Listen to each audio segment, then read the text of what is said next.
हमारा इनविटेशन स्वीकार किया।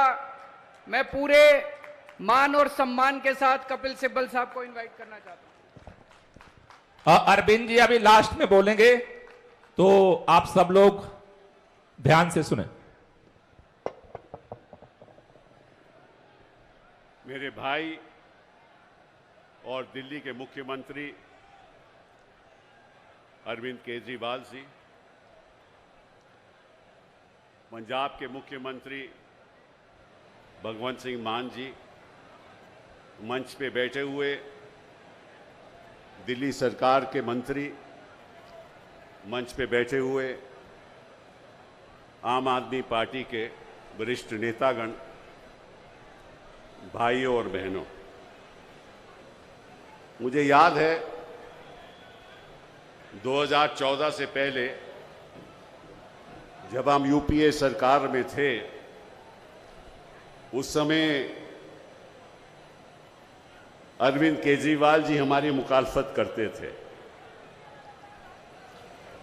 और हमें लगता था कि गोदी मीडिया उनके साथ है।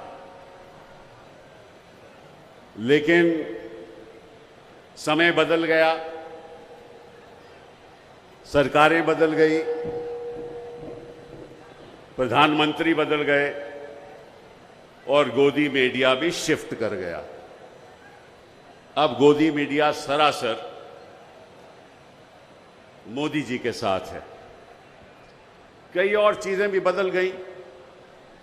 उन्होंने कहा था कि आपने कांग्रेस को 60 साल दिए, केवल हमें 60 महीने दो कि हम हिंदुस्तान की कायाकल्प बदल देंगे, हिंदुस्तान को बदल देंगे, हिंदुस्तान को इतना प्रगतिशील बना देंगे, इतना प्रगतिशील बना देंगे कि विश्व देखता रह जाएगा।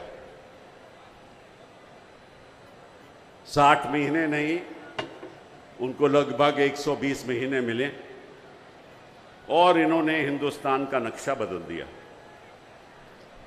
इनको केवल मीडिया ने, उन्होंने केवल मीडिया को गोदी मीडिया नहीं बनाया, सब संस्थाओं को गोदी बना दिया।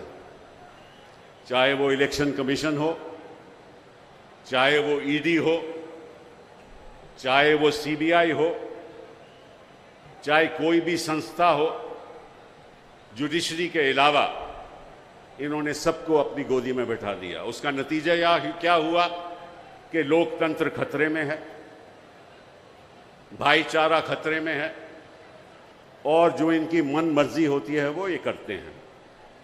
आज मैं आपके सामने एक निर्दलीय सांसद के रूप में खड़ा हूं और मैं सोचता हूं और जानता हूं कि वक्त आ गया है कि सभी विपक्षी दलों को एकजुट होकर मोदी जी का सामना करना होगा।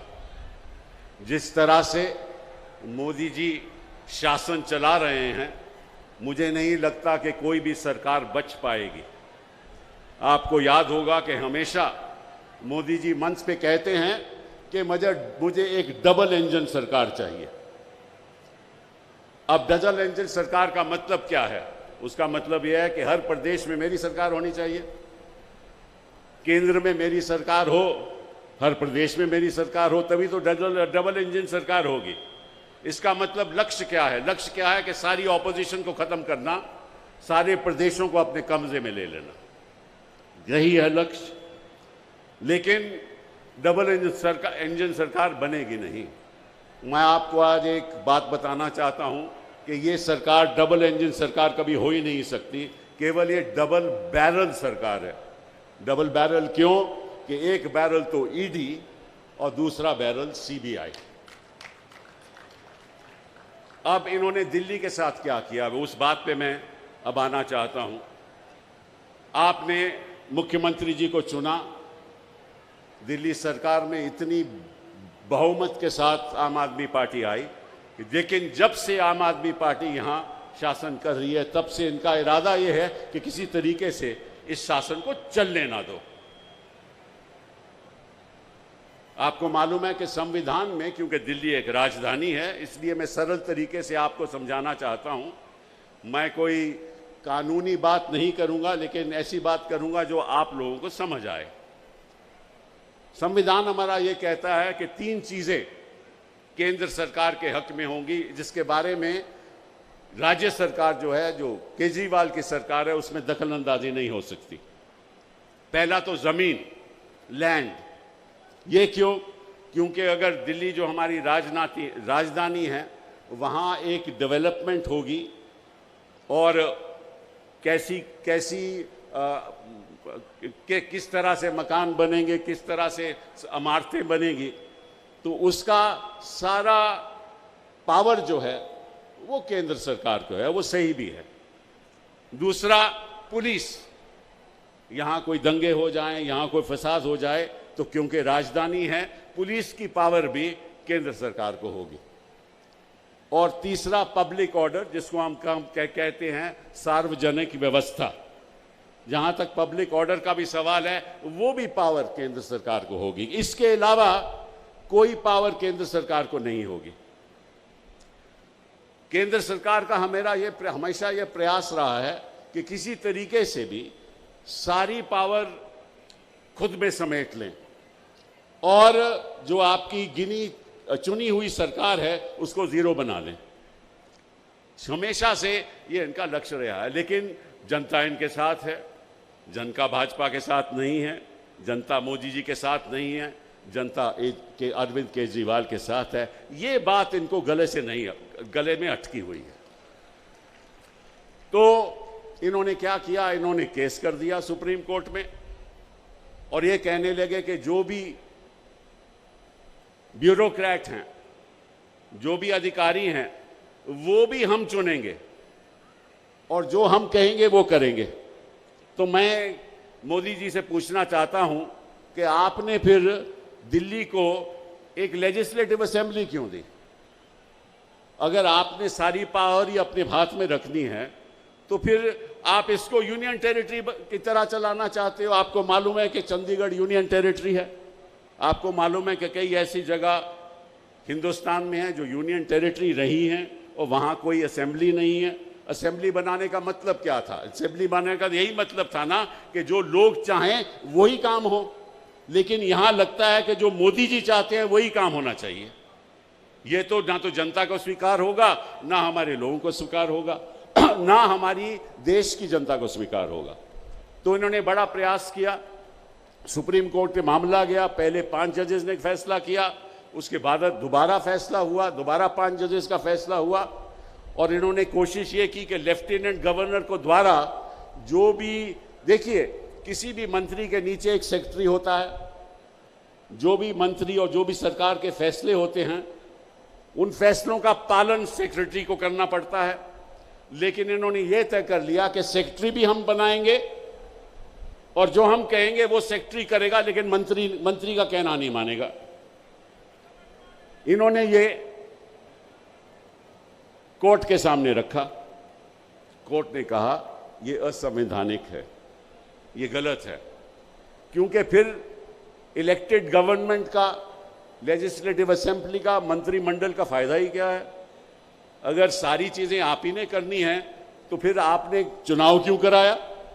तो सुप्रीम कोर्ट ने यह फैसला दिया कि जहां तक अधिकारियों का सवाल है, जहां तक सेक्रेटरी होम का सवाल है, प्रिंसिपल सेक्रेटरी का सवाल है, सेक्रेटरी टू डिपार्टमेंट का सवाल है, वो सेक्रेटरी, सुप्रीम कोर्ट ने कहा केवल रिस्पॉन्सिबिलिटी उनकी मंत्रिमंडल को होगी। मतलब कि जो मंत्रिमंडल कहेगा, जो मंत्री कहेगा, उसका पालन उनको करना पड़ेगा। यह फैसला हो गया। ये 11 मई 2023 को यह फैसला सुप्रीम कोर्ट ने सुनाया और फिर इन्होंने क्या किया? इन्होंने 19 मई को एक अध्यादेश जारी कर दिया। उस अध्यादेश के अंतर्गत इन्होंने कहा कि चाहे जो सुप्रीम कोर्ट ने कहा हो, जो सुप्रीम को कहा हो, हम जो national capital territory of Delhi का जो एक्ट है 1991 का, उसमें संशोधन करते हैं और उसके अंतर्गत हम एक कमेटी का गठन बनाते हैं। एक कमेटी में कौन होगा? एक तो मुख्यमंत्री जी चेयरमैन होंगे, उसके साथ प्रिंसिपल सेक्रेटरी होम होंगे और उसके साथ चीफ सेक्रेटरी होंगे।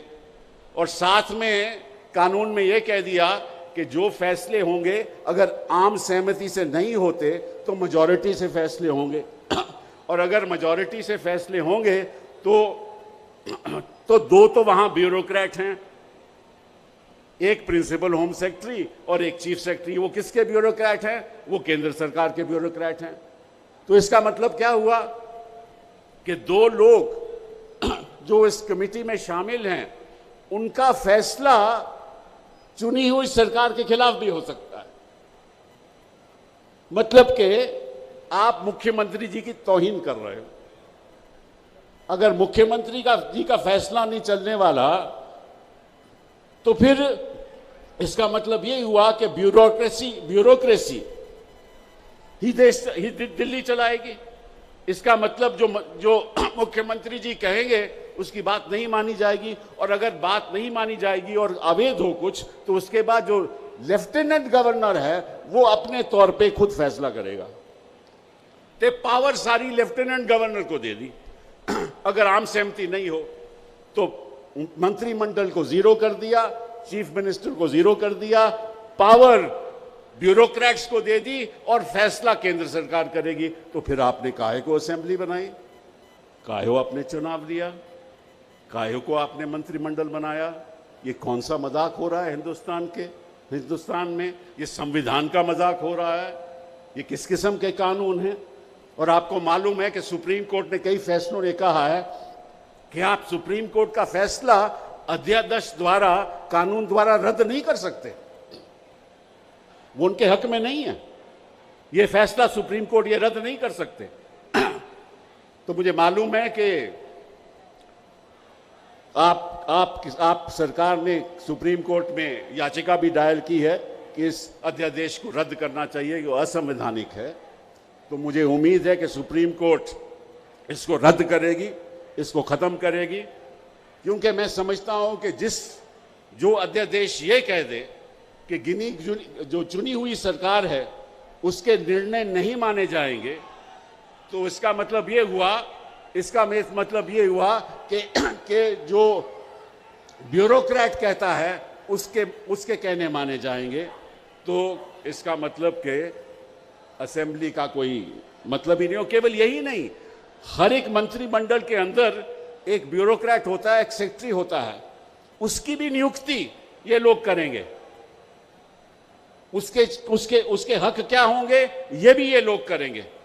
और अगर इसमें भी कोई मतभेद हो कमेटी में, तो वो भी फैसला लेफ्टिनेंट गवर्नर करेगी। आज मैं यहां आया हूं, इसलिए आया हूं कि मैं समझता हूं कि जब भी संविधान पे आक्रमण होता है तो हम लोगों को इकट्ठा होकर खड़ा होना चाहिए। मैं एक निर्दलीय सांसद हूं, मैं किसी पार्टी से जुड़ा नहीं हूं। अखिलेश जी की वजह से उन्होंने मुझे निर्दलीय रूप में यहाँ पार्लियामेंट में भेजा है, और मेरा मकसद ये रहेगा कि आने वाले दिनों में हर प्रदेश में जाकर मैं ये बात कहूँगा कि वक्त आ गया है कि हम सबको एकजुट होकर मोदी जी के खिलाफ लड़ाई लड़नी चाहिए। मैं आज आपको एक मन की बात बताना चाहता हूँ। मोदी जी हमेशा बच्चों को मन की बात बताना चाहते हैं, मैं भी आपको मन की बात बताना चाहता हूँ। वो ये है कि जनता इनको पसंद नहीं करती, जनता इनको नहीं चाहती। जनता कहती है काफ़ी हो गया, आपको बड़ा वक्त दे दिया, आप तो एक अमीरों के प्रधानमंत्री हैं, आम जनता के मामलों में तो आप दखलंदाजी नहीं करते। जनता पिस रही है। मैं आपको सच बात बताऊं कि आज के दिन में कौन सा ऐसा विभाग है जिसमें आम आदमी का फायदा हुआ हो। इस देश में 10% लोगों की जो संपत्ति है, 10% लोगों की जो संपत्ति है, वो देश के जो 76% संपत्ति है वो 10 लोगों के पास है। 76%। 80 करोड़ लोग यहां 10,000 से कम पर माह कमाते हैं। तो ये कौन सा देश है? किसकी बात आप कर रहे हो? हम इंसाफ चाहते हैं, और इसलिए मैंने कुछ ही महीनों पहले एक निर्णय किया था कि हम एक वेबसाइट चलाएंगे जिसका नाम होगा इंसाफ के सिपाही। मैं चाहता हूं कि अरविंद केजरीवाल जी, अब आप कार्यकर्ता को बताइए कि सब इस वेबसाइट में शामिल हों। अपना नाम से शामिल हों, कहाँ रहते हैं वो शामिल करें, डिटेल शामिल करें, ताकि हिंदुस्तान के इंसाफ के सिपाही बने। ये बहुत ज़रूरी है, क्योंकि ये लड़ाई इंसाफ की लड़ाई है। जिस तरह से बेइंसाफ़ी हो रही है हमारे देश में, उसको हमें एकजुट होकर लड़ना है। बहुत वक्त ले लिया मैंने आपका, मैं आभारी हूँ केजरीवाल जी का कि उन्होंने मुझे ये मौका दिया। मैं चाहता था कि आपके सामने आकर मैं ये तो बता दूं कि आप लोग, हम लोग, सारे विपक्ष के लोग इकट्ठा होकर एक मंच 2024 में मोदी जी को हरा कर रहेंगे। बहुत बहुत धन्यवाद, शुक्रिया।